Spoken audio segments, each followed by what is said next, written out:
Hi, this is Chris again with Nightfall Audiobooks. I have something a little bit different for you today. This is not R.L. Stine. Instead, it's Christopher Pike. I got started on Christopher Pike right after I got done with R.L. Stine. I think I saw someone reading the last vampire series on the bus or something, and I was asking her what was it about, and she told me, and it's a 6-part series. I picked it up, I read it, I fell in love with it. I highly, highly recommend it. It sets the gold standard as far as vampire lore is concerned in fiction. So once I was finished with those books, I started on the rest of his catalog, and I stumbled across Monster. That is today's book. Monster is fantastic. It starts off extremely strong, and it does not let up the entire novel. This is expertly written, well executed, superbly crafted, fantastic fiction. This is 10 out of 10. It doesn't get any better than this. From Christopher Pike, from R.L. Stine, from anybody. This is a must-read YA horror novel. There is a bit of swearing in here and some sex, so it's a bit more adult than the usual Fear Street novels where they kind of allude to sex but don't really talk about it, and no one ever swears in Fear Street. This is a true Halloween tale of horror, and I cannot wait to get started. So let's begin. If you want to get in touch with me, you can write me an email, nightfallaudiobooks@gmail.com. I'm also on YouTube at Nightfall Audiobooks. Feel free to like, comment, and subscribe. What should I do next? I don't know. So tell your friends, tell your mom, tell whoever you think would like to listen to me tell them tales from R.L. Stine and now Christopher Pike. Thank you very much for listening, and let's get started.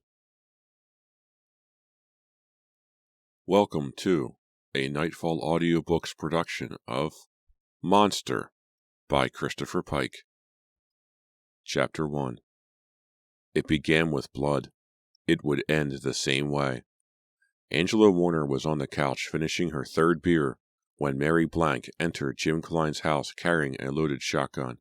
The time was close to 10. Jim's party should have been good for another 2 hours. Angela was having a great time. The party was the first she'd been invited to since she moved to the small town of Point the previous June. It was now late September. School had started a couple of weeks earlier, and Angela saw her invitation as a sign that she had finally been accepted into the local social scene, especially since it had been Jim Klein who had invited her.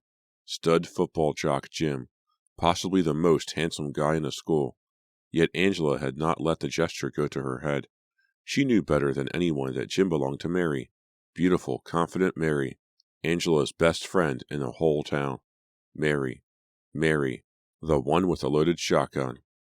"Hi, Mary," Angela said, as her friend burst through the front door.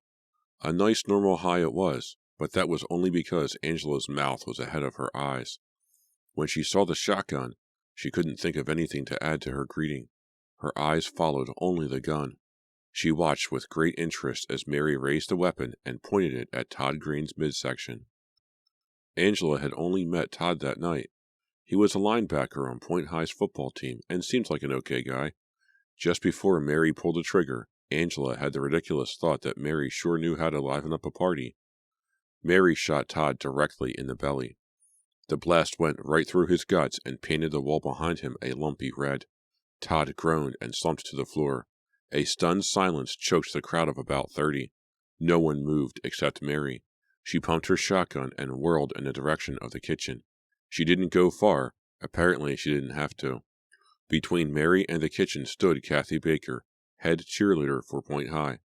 Kathy was a blonde piece of cream pie. All the boys loved her, and as far as Angela had been able to ascertain, Kathy loved a number of the boys. She was young and fresh and had the face of a model. Mary pointed her shotgun at Kathy's face and pulled the trigger. The blast caught Kathy in the forehead and took off the top of her skull, plastering a good portion of her brains over the railings of the nearby staircase. Kathy, her dead body, flew backward and landed with a muted thump on the carpet. The shocked silence thickened. Mary pumped her shotgun once more, and her eyes, like twin lasers, searched up the stairs. Angela studied with dreamlike fascination the look in Mary's eyes. She was still seated on the couch in the living room, not far from the front door and Todd's messy remains, her empty beer can still in her hands. Mary was 15 feet away, off to her left. Yet, Angela could have had Mary's head under a microscope. She could see so much detail. Mary's pupils were wide, but not crazed. They scanned the visible portion of the second floor with fixed calculation. Mary had her mouth closed. She was breathing through her nose, steadily and deeply. She had just blown away 2 people, but she seemed to be in total control. Mary was not yet done. Someone stepped to the edge of the stairway railing on the second floor and peered down. It took Angela a moment to register that it was Jim Klein. Angela's eyes jumped from Jim to Mary, then back and forth once more. Jim's handsome jaw dropped a couple of inches. A hard line appeared in the center of Mary's forehead. Angela sat up straighter as Mary once more raised a shotgun to her shoulder. Everyone else at the party continued to stand and watch and do nothing. The suddenness of the attack had to be to blame. 6 seconds couldn't have passed since Mary had come through the front door. Angela was barely on her feet and stepping toward Mary when Mary pulled the trigger for the 3rd time. "Stop!" Angela screamed. The shot missed. Jim had leapt back just as Mary took aim. The buckshot exploded a crater in the 2nd-story ceiling. Smoky white plaster drifted through the air. Jim was now out of sight, probably running for the nearest exit. Angela doubted he was going to make it.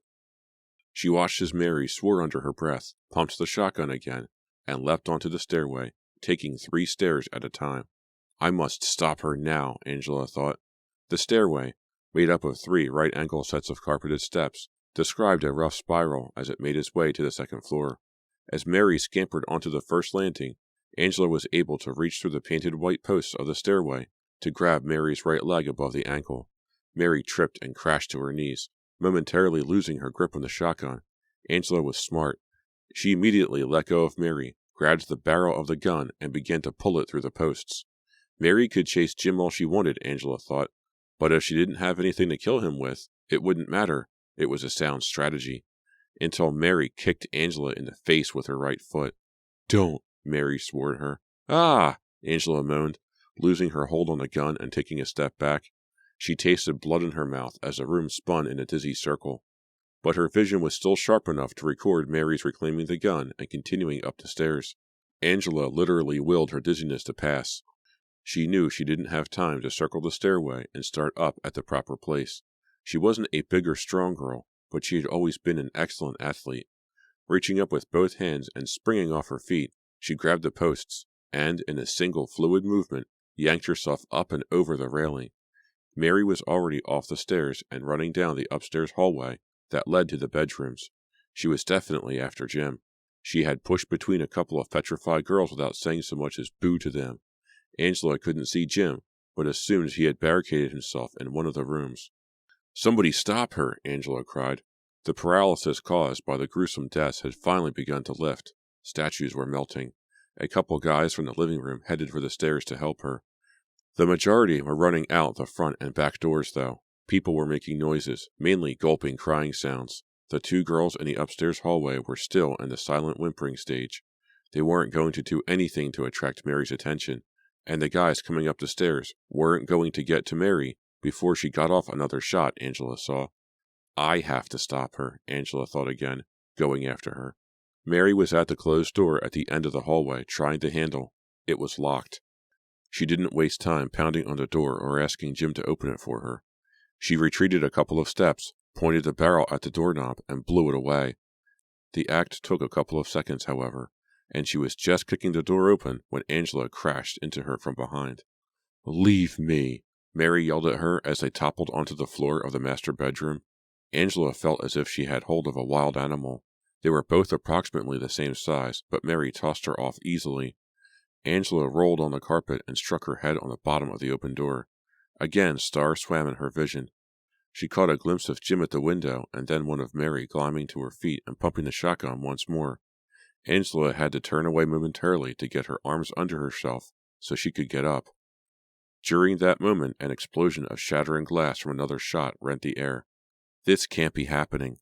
Angela hadn't been standing so close to Mary on the previous shots. But now Mary was only 4 feet away, and the noise from the gun was deafening. Angela's hands flew to her ears. It was too late to block out the blast. Perhaps she was trying to block out the madness. Mary hastened to the ruined window and torn curtains and stared out into the night. Disgust crossed her features, and Angela realized that the window had shattered because Jim had dived through it, not because of Mary's shot. Mary raised her gun to her shoulder, started to pump the gun, then must have thought better of it. Jim had to be out of range. Mary whirled and stomped toward the bedroom door. Angela grabbed at her as she passed, but Mary raised the stock of the shotgun, and Angela let go, cowering beneath the anticipated blow. She slipped back down onto the floor, yet Mary didn't hit her. She just ran out the door to take off after Jim, her boyfriend. God, Angela whispered. She didn't know how long she sat there on the floor. It might have been a few seconds or a few minutes later that the two guys from downstairs entered the room and helped her to her feet. They were both the color of chalk and, like Angela, were trembling. Did they stop her? Angela croaked. The bigger guy shook his head. Angela had been introduced to him earlier, but the excitement of the evening had somehow caused her to forget his name. She got away, he said. Did Jim? She asked. The guy shook his head. I don't know. They both ran into the field, in the direction of the lake. The guy tilted his head to the side. A siren was approaching in the distance. Sounds like the police, he said. Angela took a breath and hurried downstairs. Todd and Kathy lay where they had fallen. Angela tried not to look, but did anyway. Kathy's head was a lopsided red ball. The shot that had caught Todd had cut him almost in half. The blood of the victims had combined into an expanding river. It was everywhere. Angela's shoes were soaked in it. She ran out of the house and onto the front yard. The bulk of the party was now standing in the driveway or on the lawn. Guys were throwing up and girls were passing out. Wails tore the air. 2 cop cars, their flashing red lights spinning, came to a halt at the end of the driveway. 4 cops jumped out. The kids who were still coherent pointed in the direction of the field. They went that way, they cried. The officers didn't know what they were talking about. Angela had yet to catch her breath, but she ran to the nearest cop. He was Asian, in plain clothes. Although he was short and lightly built, it was clear at a glance that he was in charge. He steadied her by the shoulders as she started to collapse in his arms. What happened? He demanded. She shot 2 kids, Angela moaned. Where? She gestured weakly. In the house? Who shot them? The man asked. My friend, Mary. What is she armed with? A shotgun. She's not inside now? No, Angela said. The man glanced in the direction of the field, which led to the woods that surrounded most of Point Lake. Angela knew the area well. She lived on the opposite side of the lake with her grandfather. If Jim could reach the trees before Mary cut him down, he'd have a chance. The man gestured one of the uniformed officers into the house. He listened for a moment to the babble surrounding him, and seemed to understand the general situation.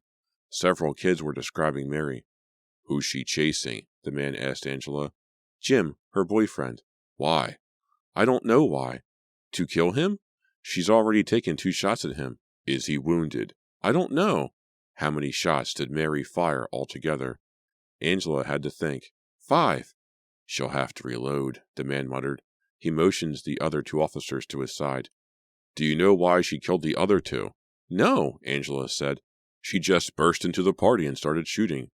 Do you live around here? Yes. In your opinion, which direction will the boy run? Angela didn't hesitate. Toward the south end of the lake. The trees are thickest there. Does Mary know that? I'm sure she does. Can we take our cars across this field? He asked, pointing. No. Right away you'd run into a couple of wooden fences. The man nodded to his partners. They drew their guns. Then we'll go on foot, he said. When we get to the trees, we'll spread out, circle around. He turned away. We'll get her. Angela grabbed his arm. What are you going to do?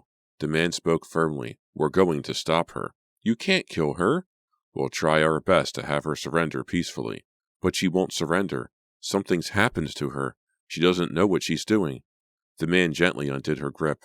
She's killed 2 already. She's trying to kill a 3rd. We must stop her, whatever it takes. Angela wouldn't give up. Then take me with you. She's my friend. She'll listen to me. The man and his partners were anxious to get going. Did she listen to you inside the house? No, she didn't. You can't come. I'm responsible for your safety. He turned away. Stay here. Keep the rest of your friends together. We'll be back. But, Angela began. Stay, the man called. He and his partners were already running into the field. There was no moon. It was not long before they disappeared in the dark. She just met the guy, but she knew he was competent. Then she remembered the resolve in Mary's eyes. The cops would probably have to kill her. No, Angela said to herself. No. Something wasn't right, besides the obvious. Mary was not crazy. Angela had only known her 3 months, but they spent a lot of time together in that period. Why, Angela had stayed at her house several times, and they talked late into the night. Mary was a strong girl. She had strong opinions, but she was intelligent. Her eyes were open, and she had plans for the future. She wasn't one to throw her life away in a wave of rash emotion. Yet she had just shot 2 people. Wasted them. Todd and Kathy. Those 2 in particular. Now she wanted Jim. Angela knew Mary and Jim hadn't been getting along lately, but from the bits Mary had dropped, it didn't sound that serious. Angela had had no idea Mary wanted to break up with him, never mind blow his brains out. Angela made a quick decision. A car couldn't cross the field, but she might be able to get to the wooded area where Mary had gone before the police did if she drove around the entire lake and came at it from the other side. She'd arrived at the party late. Her car was parked halfway down the block and it wasn't hemmed in. But how will you stop her? You've tried twice already. She could accidentally kill you while trying to kill Jim. Angela decided to risk it. She couldn't let Mary die. She raced down the block to her brand new dark green Toyota Camry, a present from her father to try to make up for all the pain he caused her by divorcing her mother. She hadn't seen either of her parents since the previous June. The car started immediately, and Angela peeled rubber as she pulled off from the curb. At first, she headed away from the field and Point Lake toward View Street, where it was the only road that circled the lake. When she caught it a few minutes later, she upped her speed to 70, the body of water on her right now. Point Lake was over a quarter of a mile across, almost a perfect circle of deep blue water. Even though her own grandfather's house sat on the shore of the lake, Angela had never gone swimming in it. The water remained remarkably cold even during the hot Michigan summer days. She reached the wooded area south of the lake a few minutes later and parked near the water behind a grove of trees. Getting out of her car, Angela was struck by the fact that she might be in as much danger from the police as Mary. They both had short brown hair and were about the same height. The police could shoot her thinking she was Mary. Angela quickly pushed the thought away. The plainclothesman who had spoken to her wouldn't shoot without giving either of them a chance to surrender. Angela strode briskly into the trees. The place was a favorite of hers. Only a short distance from her grandfather's house, she often went there to hike. In fact, she had been there only a week earlier with Mary. Mary had been unusually silent, as if she had a lot on her mind. If only Angela had probed her silence, perhaps tonight could have been avoided. Angela had to fight down a sudden wave of nausea. Todd's intestines slipping down the walls. Bits of Kathy's brain smeared on the railing and floor. It was too much. "Mary," Angela whispered. "Why?" Then she raised her hand to her mouth and called, "Mary! Mary! It's me, Angela!" Her voice faintly echoed back to her through the pine trees and out over the water. It was a warm night, the air strangely still. She moved deeper into the trees, away from the water, alternately jogging and walking. This is crazy, she thought. Jim might not even have come this way. Mary might have already blown his head off. Angela Warner could be next on the list. Yet Angela didn't really believe that. Mary wanted Jim Klein. She wanted him bad. Jim and Todd and Kathy. What did those 3 have in common? Jim and Todd were football players, Kathy a cheerleader. Used to be. That wasn't much of a pattern. Angela felt sick when she thought of Todd and Kathy's parents hearing about their kids. It was ironic. Angela was originally from Chicago. One of the reasons she had decided to come live with her grandfather in Point for her final year of high school was to be in a peaceful environment. Her parents' wars as their marriage was collapsing had etched a deep disdain for strife into her heart. And now she was in this nice small town for only 3 months and saw 2 people killed right in front of her. "Mary!" she called again. A hand reached out from behind a tree and closed off her mouth. Angela silently shrieked. "Don't tell her where we are," a voice hissed in her ear. It was Jim. Angela relaxed as he slowly eased his hand off her face. He raised a finger to his lips. She got the picture. "Is she near?" she whispered. "I think so," he whispered back. He was breathing hard. She could smell the sweat pouring off him. He glanced around nervously. "Christ," he muttered. The police should be here in a few minutes, Angela said softly. He nodded vigorously. Good. What the hell is going on? I wish I knew. Who did she get downstairs? Todd and Kathy, she said. They're dead. Angela shivered. They're real dead. God. She must have a reason for this. Jim snorted quietly. She's lost it. It's as simple as that. Did you see it coming? No, he said. Angela thought she heard something, but could see nothing in the dark. You know, maybe we shouldn't wait for the police. My car isn't far from here. Why didn't you say so? Let's get out of here. They crept back the way she had come. She hoped she was going the right way. The woods looked much different at night. They came to a clearing she couldn't remember crossing, and hesitated at the edge of it. Maybe we should stick to the trees, Angela said. Where's your car? Jim demanded. I'm beginning to wonder, Angela muttered. Dry grass cracked nearby. Angela froze. Jim turned around anxiously. Yet they could see nothing. He raised a finger to his lips again, and Angela nodded slightly. It could have been the wind. Except the wind didn't manually pump a shotgun. They heard the distinctive snap. Don't move, Mary ordered. Angela was surprised Mary hadn't fired without announcing her presence. But when Mary did not immediately appear, Angela realized her friend had been too far away to get off a clean shot. She must have figured she wouldn't be able to creep any closer without their hearing her. Angela remembered the plainclothesman's comment about having to reload. Mary might have been down to her last shell. Angela glanced at Jim. She kept expecting him to bolt, but he understood his dilemma. He didn't know which way to run. Mary had spoken little, and the trees did funny things with sound. It was impossible to tell exactly where she was approaching from. Still, Angela thought, there was no point in waiting for Mary. She had made her intentions clear at the party. Angela realized that Jim must have simply frozen with fear. Go! Angela hissed at him. No, Mary said from behind them. Angela turned in time to see Mary raise the shotgun to her shoulder. She was approximately 30 feet away and had a few low-hanging branches in her path to them. She took a step closer. Stay, Mary said. Wait, Angela cried, jumping in front of Jim, who was taking the short, rapid breaths of a man on the verge of collapsing. Mary took another step toward them. Get out of the way, Angie, Mary said, her voice cold. I'm not going to let you kill him, Angela yelled. She spoke as loud as she could, hoping to alert the police to their whereabouts. Mary continued to approach. I have to kill him, Mary said. Why? Angela pleaded. Because he's not human, Mary said. Talk sense, Angela said. Think what you're doing. I know exactly what I'm doing, Mary said. She motioned her friend to move to the side with the barrel of the gun. Get out of my way, Angie. I mean it. No, she said. Mary was angry. You don't understand. I have to do this. This is your last chance. I'll kill you if I have to get to him. Angela glanced over her shoulder at Jim. He wasn't holding on to her, but he was cowering behind her, using her as a human shield.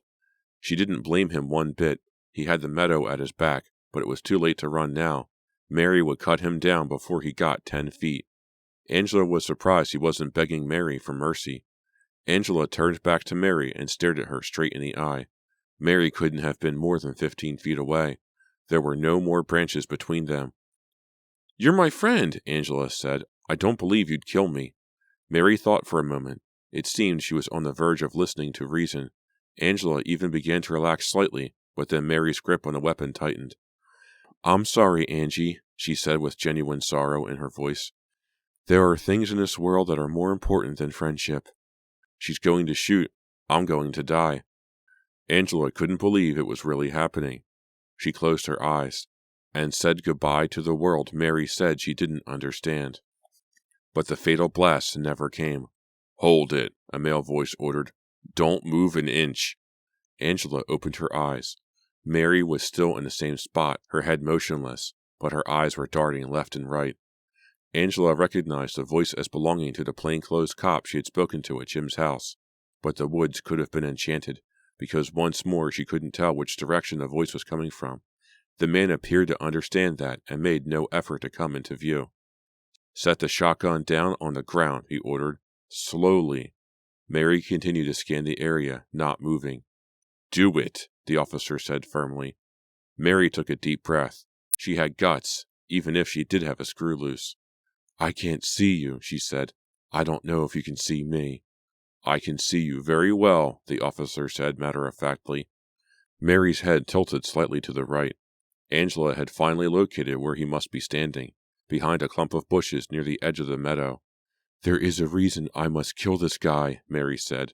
Fine, the officer said patiently. You can tell me about it once you've put down the shotgun. And if I don't? Mary asked. She was definitely honing in on the bushes. Angela was worried she'd try to get off a shot into them. She was tempted to speak, to warn the cop, but surely he had to be aware of the danger. I'll shoot you in the head, the cop replied. I'm an excellent shot and won't miss. Put the shotgun down now. I don't believe you, Mary said. I will give you 5 seconds, the man said calmly. 1, 2, 3, 4. Wait, Mary said. I'll put it down. Good, he said. No sudden movements. Mary slowly crouched down, extending the shotgun out from her body. Angela was a mass of nerves. She just kept waiting for Mary to try to shoot the cop. But then all at once, Mary let go of the shotgun and it landed on the soft leaves. Now stand up, the officer said. Put your hands on top of your head and keep them there. Mary did as she was told. The cop stepped into view, revolver in his right hand. He had been behind the bushes. Thank God, Jim whispered. He moved up beside Angela. No one move, the cop shouted. He was too late. Mary had dived behind a tree, yet she hadn't gone for the shotgun. She didn't need it because she had come to the party well equipped. Her right hand whipped behind her, and in the blink of an eye she was holding a pistol. Angela hadn't seen the second gun at the party. Mary must have had it tucked in her belt under her shirt. The cop immediately hit the ground, even though Mary didn't turn in his direction. She wanted Jim dead, only Jim. She wanted it even though it might cost her a bullet in the brain. A spark of orange fire spit in Jim's direction. Every muscle in Angela's body spasmed as Jim cried and fell to the ground. Then there came a second shot, a second cry. Mary's right hand whipped halfway around her body. Incredibly, the cop had shot the pistol out of Mary's hand. He had hit her in the hand from the sound of it. Mary was in pain, and she wasn't alone. Jim was howling on the ground at Angela's feet, clutching his left leg near the knee. At least he was still alive. Out of the corner of her eye, Angela saw the cop climb slowly to his feet. Mary still refused to give up. Regaining her balance, she dived for the fallen pistol. She squirmed through the leaves like a rabid animal. Her determination was almost supernatural. The cop rushed to her instead of shooting again, which no court of law would have blamed him for doing. I have to, Mary cried, and she found the gun in the dark. She picked it up with her right hand, which was definitely not working properly, and then transferred it to her left hand.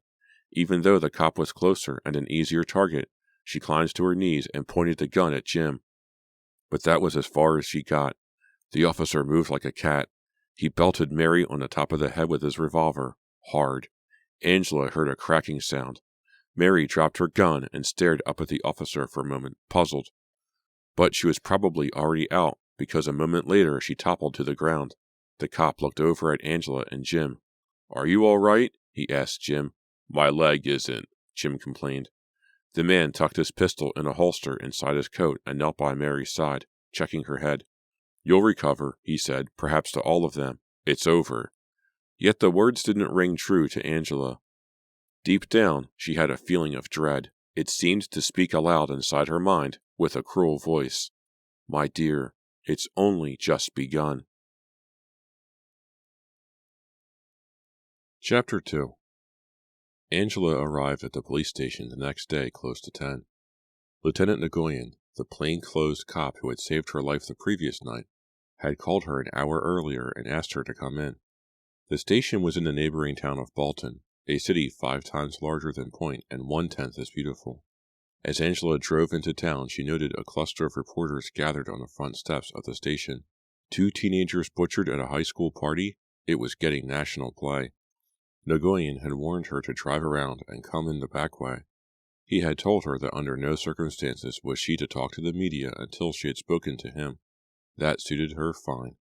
She had no desire to think about what had happened, never mind tell her story to People magazine. A uniformed officer let her in the back door, and a minute later she was sitting in Nguyen's office. She had to wait a minute and took that time to study the pictures on his wall. It didn't take her long to realize Nguyen had been a captain in the South Vietnamese army. From the photos, it looked as if he had been decorated a number of times. That made sense. Her contact with him had been brief, but he had struck her as brave. She was standing, studying the pictures more closely, when he came in behind her. "My wife made me hang them up," he said. Angela turned.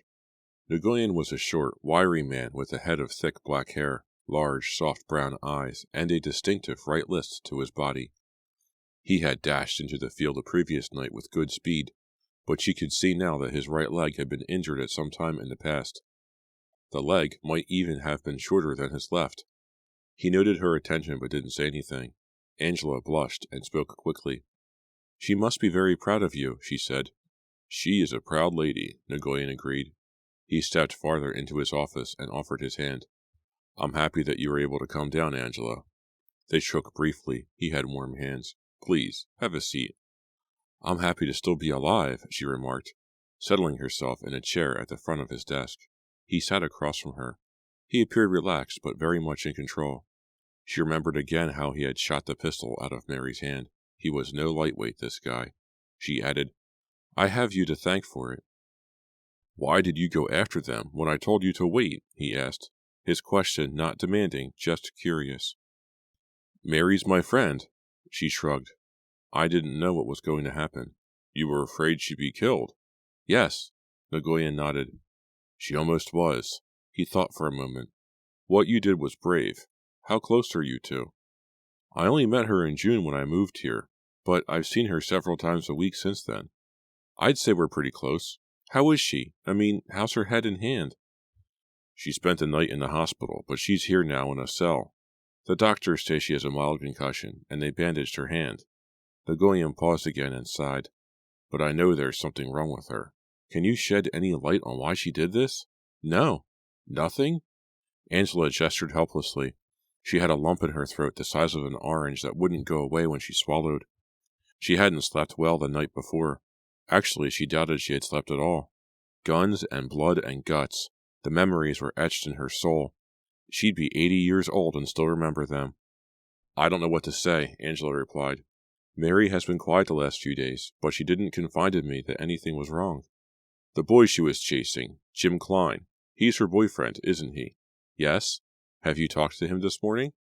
"Yes." Nguyen did not elaborate. Perhaps he wanted to compare their stories, see if they matched. "How's his leg?" she asked. "He's up and around. He'll be all right. How were Jim and Mary getting along before last night?" "Okay," I thought. I had noticed that Mary had begun to separate herself somewhat from him, but she never came right out and said she was upset with him. "What was her relationship to the two she killed, Kathy Baker and Todd Green?" Nguyen asked. "As far as I know, she hardly knew either of them." "But she definitely went for those two. Is that correct?" "Yes, definitely. Then she went after Jim." "Did you get the impression there was anybody else she was going to kill?" Nguyen asked. "No." "What do Jim and Kathy and Todd have in common?" "I asked myself the same question last night," Angela said. "Jim and Todd are both on the football team. Kathy's a cheerleader. All three are popular." Angela had to catch herself. She was talking as if they were still alive. She lowered her head and took a deep breath. Nguyen was sympathetic. "It's not easy to see people die," he said. She raised her eyes. They were damp. "Things like this happens to you in the war?" He took a moment to answer. "You expect it in war," he shrugged. "But it doesn't make it any easier." He looked out the window for a moment. They had a view of the back wall of a warehouse. "Do you want to talk to her?" he asked. "Mary?" "Yes." She felt weak to her stomach. "She won't talk to you?" "No. She says she has the right to remain silent. She won't even talk to her parents. She's clammed up." "Will she be let out on bail?" "I doubt it, but that's for her lawyer to arrange. I understand her family has money." "Lots," Angela said. Nguyen shook his head. "The families of her victims are crushed. Mary might be safer in jail than out. You might want to tell her that." "You're saying they might come after her?" "You never know." "What else do you want me to talk to her about?" Angela asked. "Why she did it. If she'd just tell us that, it would help." Angela glanced down at her shoes. They were different from the ones she had worn to the party the night before. She had already thrown those away. She knew she couldn't wash away the bloodstains. Who will it help? She asked softly. You never know, Nagoyan said. Nagoyan led her to a small, gray box-like room with painful fluorescent lights on the ceiling. He told her he'd get Mary and left her alone for a few minutes. Angela passed the time remembering when they had first met. Those had been happy days. Angela had been in town a week, or outside of town would have been more correct. Her grandfather's house, located on the far side of the lake from Point Proper, had the body of water to keep the world away. Her grandfather was not reclusive, however.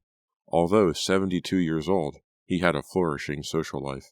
He loved women, and since there were few men his age who were capable of doing more than talking, the women relished him. He was in excellent health. Right from the start, he let Angela go her own way, which suited her just fine. She had been walking alone in the woods on the south side of the lake when she stumbled across Mary. Mary was dancing. She had on a skin-tight green leotard and tights and was playing her boombox at maximum volume. Angela stood and stared at Mary for several minutes before announcing her presence, but there was no rudeness in the delay. She was awestruck. Mary danced like a pro, but she wasn't an MTV clone. The way she moved between the trees, it was as if she were a Greek nymph descended to earth for an afternoon frolic. Mary was fully alive when she danced, filled with energy. Her dance was an art, and the interesting thing was that she did it to ordinary rock blasting out of the boombox. When Angela finally did speak up, Mary stopped and stared at her. She immediately turned off the music, but she wasn't embarrassed or angry. She just said, "You're new here, aren't you? My name's Mary. Want to be friends?" Mary hadn't said the latter, but she could have.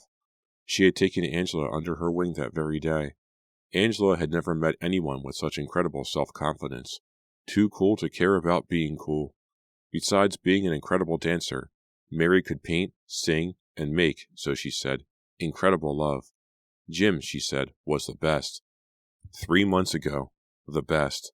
And last night she had done everything in her power to kill him. I'll kill you if I have to get to him. Suddenly, Mary was at the door, being led inside by a uniformed officer. She sat down in a chair across from Angela. The chair was metal, bolted to the floor, and Mary was handcuffed to it with her good hand. She had already changed into prison clothes. The gray shirt and pants looked like unwashed pajamas, baggy and unflattering. Angela was appalled at the change in her friend's appearance. Ordinarily, Mary was a beauty. Her brown hair was cut short, as was Angela's, but it wasn't the same, because Mary's had that extra gloss that separated the blessed from the non-blessed. At least that was what Angela had told Mary not long after they'd met. Mary had been quick to disagree. Mary's eyes were large and liquid green, Angela's a simple blue. Mary was voluptuous. In a bathing suit, she could turn heads 100 yards away. Angela was slight and had trouble gaining weight, probably because she seldom ate much. Eating wouldn't be a priority that day. Just looking at Mary took away her appetite. Mary had a huge bandage wrapped around her head, and the doctors had not spared her hair while treating her wound. They had lopped off a handful of it right at the top. Common treatment for a murderess, Angela supposed. Her right hand was bandaged to her wrist. Nagoyan could shoot straight. Mary stared across the table at her with bloodshot eyes. Well, Angela said. Well, Mary muttered. How's your head? I don't know. Does it hurt? Angela asked. I don't know.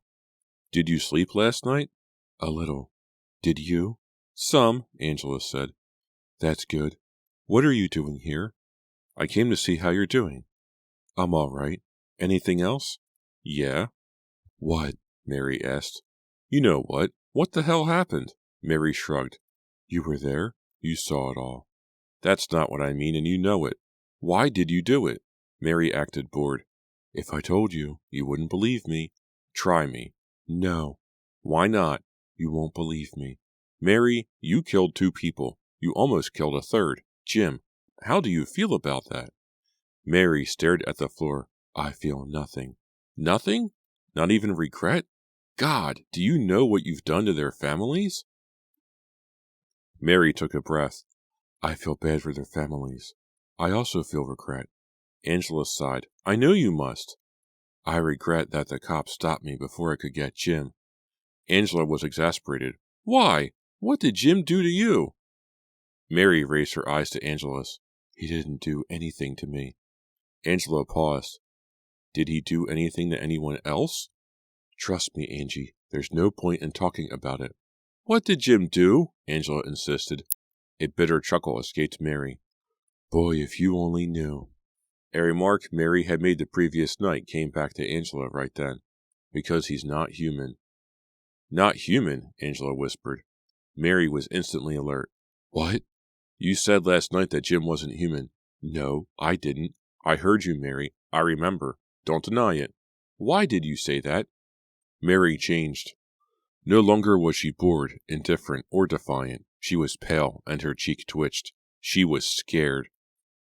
This in itself frightened Angela more than anything the previous night had. Mary turned away and pressed her hands to her face. Because it's true, she said. Angela reached across the table and touched Mary's arm. What's true? What did he do? Mary was having trouble breathing. Horrible things. Tell me? Mary slowly raised her head. You won't believe me, she said for the third time. Try me, please? I'll believe you. Mary chewed on her lower lip. She was thinking, but not normal thoughts. There was a faraway look in her eyes, and where those eyes were focused was not a happy place. Todd and Kathy, she said finally, were not human beings anymore. That's why I killed them. You mean they did something inhuman? They hurt somebody? I mean they were no longer like you and me. Angela had no idea what she was talking about. What were they then? Mary's lower lip trembled. Monsters. Mary? Mary smiled, a grotesque twisting of her face. I told you. No, tell me more. I don't understand. Mary sat back in her chair and stared at Angela. You want me to start at the beginning? Yes. It'll be a waste of time. I have plenty of time to waste. Mary closed her eyes for a moment. When she opened them and began to speak, her tone was changed. She spoke softly and simply, as if she were recounting a great tragedy. You know how the cheerleaders and the football players practice before school starts at the beginning of September, Mary said. They meet and go through their routines and their plays. They do this every year. Well, this year you also know that I was seeing Jim. Sometimes I'd be bored and drive over to the school in the morning just to watch the guys bang heads. I'd watch the girls on the squad work out too. Mary shrugged. That's when I began to get a clue. A clue to what? Angela asked. Mary frowned, as if remembering her confusion at the time. I'd watch the guys, and notice how Jim and Todd stood out. I don't mean in a normal way. They've always been excellent athletes. What got me was that all of a sudden they were too good. Todd was a linebacker and Jim the quarterback. Jim would hand the ball off to Todd, and no one could stop him. He wouldn't even bother dodging. He simply mowed down anyone in his path. Guys would crumble, as if he were made of steel. When Jim would pass, he'd throw tight, clean spirals that could barely be seen. When one of his passes hit a receiver, the guy would double up as if he'd been shot. Those passes hurt, and I mean hurt. The coaches thought it was great, but I saw the guys staggering off the field, shaking their heads and clutching their stomachs, refusing to come back. That happens all the time in football practice, Angela said. Mary ignored the remark. Then there were the girls. Kathy was head cheerleader. I'd watch the squad practice, and they'd do some kind of pyramid thing, and Kathy would come from out of left field and vault onto the top of the other girls. She'd leap up 10 feet easy, right off the ground. That's not possible. Mary went on. I began to watch those three, Jim, Todd, Kathy. You might think that's weird. After all, Jim was my boyfriend. Of course, I didn't need to watch him. I saw him all the time. But the truth was that I wasn't going out with him much. He didn't call me as he had, and when I was around him, he was aloof. But that wasn't all there was to it. He had changed in some way that I couldn't explain. He would talk about the same things, but you know that feeling you get when someone's talking about something that they don't really believe in, or they have no interest in? Yes. I felt Jim was just mouthing words because it was expected of him. He would hold me. He would kiss me. We continued to make love when my parents weren't around. But he wasn't with me. He wasn't there. So, Angela said, he was losing interest in you. I'm sorry, Mary, but it happens all the time. It doesn't mean he was a monster. Mary showed impatience. I tell you, he was different. And I know what I'm talking about, because I knew him. His mind, his heart. When I was with him, they weren't there. Where were they? Angela asked. Gone. Angela shook her head. I still don't know what you're talking about. If he acted so indifferent to you, why did you go to the trouble of watching his practices? Good question. I think I went because I needed proof that he had changed. Mary. Let me go on. There was a time, I think it was about 2 weeks ago, that I went to practice for only a few minutes. I accidentally left my purse and had to go back for it. When I got there, none of the guys were on the field, and all the cheerleaders appeared to have left also. I noticed that the weight room was still open and walked over to it.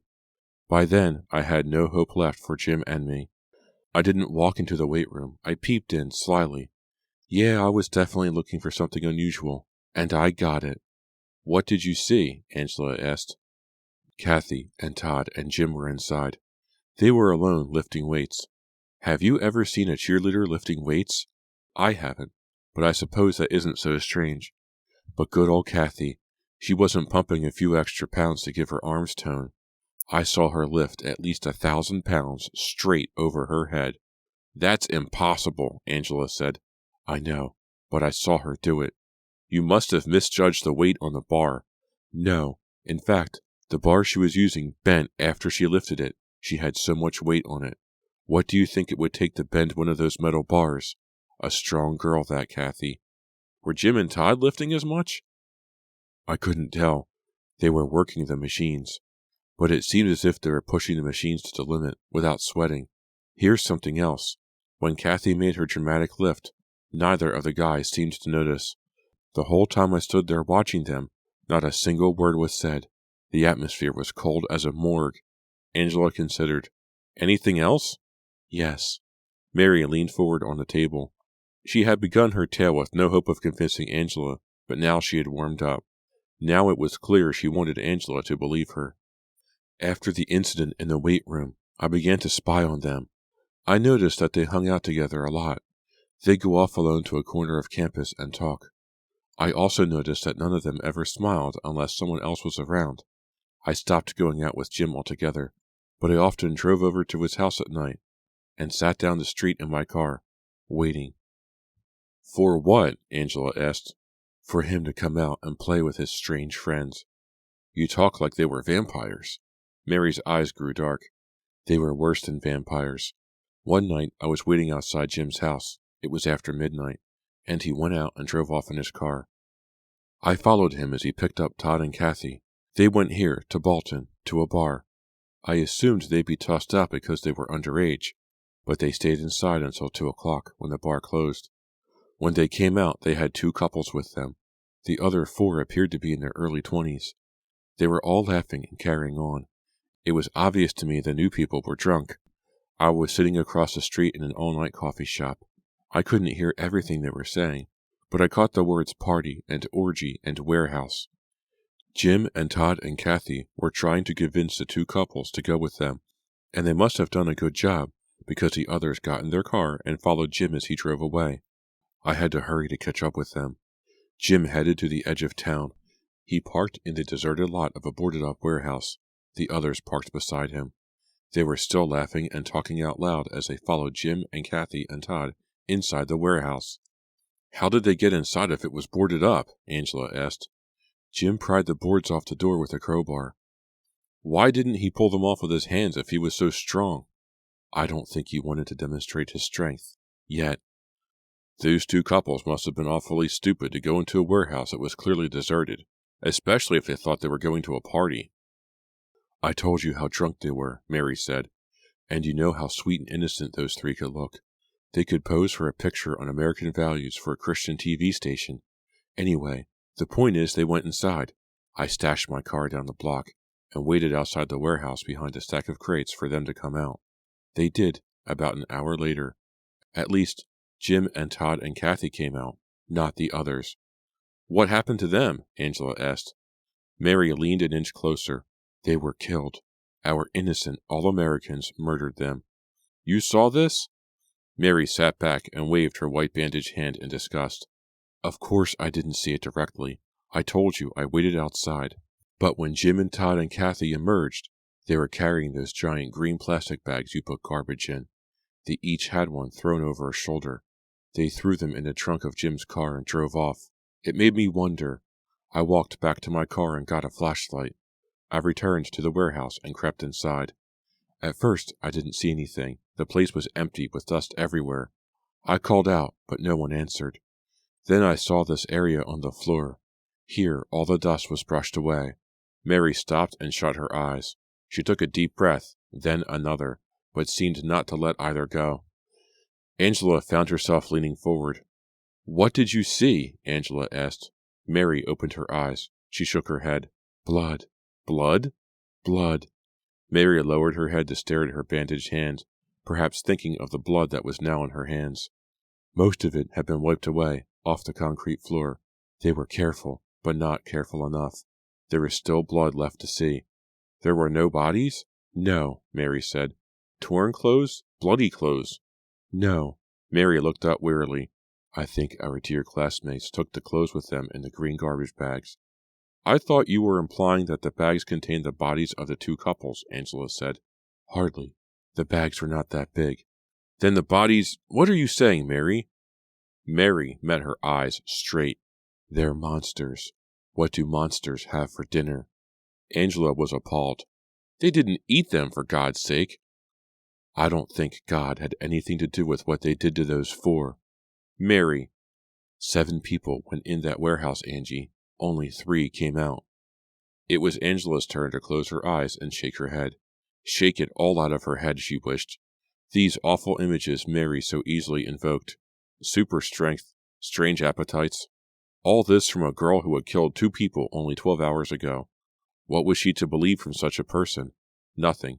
She could believe none of it if she wanted to be sane. Mary's raving. She can't accept what she's done and she's invented this fantasy. There are no monsters. Angela opened her eyes. "Why didn't you go straight to the police and tell them what you'd seen?" she asked. "I wouldn't have been able to prove that Jim and Todd and Kathy had killed the 2 couples. But the people at the bar would have been able to confirm that they all left together, and you had the bloodstains on the warehouse floor." "I did go back to the bar. But to the owner, it had been just another night of faceless people. He couldn't remember anybody. I also went back to the warehouse a couple of days later. The bloodstain had been washed away." "By who?" Mary shrugged. "Probably by them. I think they began to suspect they were being followed." "What makes you say that?" Angela asked. "It was just an impression. The next time I saw Jim, he looked at me funny." "What was the name of the warehouse?" "I don't know if it had a name." "Do you know the address?" "No," Mary said, "but I could show it to you." "Could you draw me a map to it?" Angela asked. "I don't think so." Angela nodded. Mary was dodging every chance to have her story verified. It was all an illusion. "You should have gone to the police if you believed you saw what you did," Angela said. Mary exploded. "And tell them what? That I saw a cute little cheerleader lift 1,000 pounds over her head? That my ex-boyfriend eats people? I would have been shown the door faster than you could blink." "Mary," Angela said patiently, "they're not going to show you the door now." Mary quieted. "I had to do what I did. I had to stop them while there was still time." "What do you mean?" Mary was defensive. "Nothing. You've told me this much. You may as well tell me the rest." "Why? I can see what you're thinking. Mary went berserk and now she's concocted this crazy story to try to explain why." "That's not true," Angela lied.